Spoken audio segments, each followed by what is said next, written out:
ॐ कृष्णाय वासुदेवाय हरये परमात्मने प्रणतः क्लेशनाशाय गोविन्दाय नमो नमः।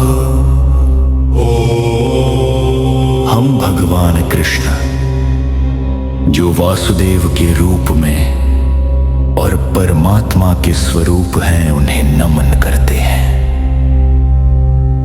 हम पूरी श्रद्धा के साथ उनका ध्यान करते हैं। यह मंत्र हमारे समस्त कष्ट और क्लेश नष्ट करने वाला है।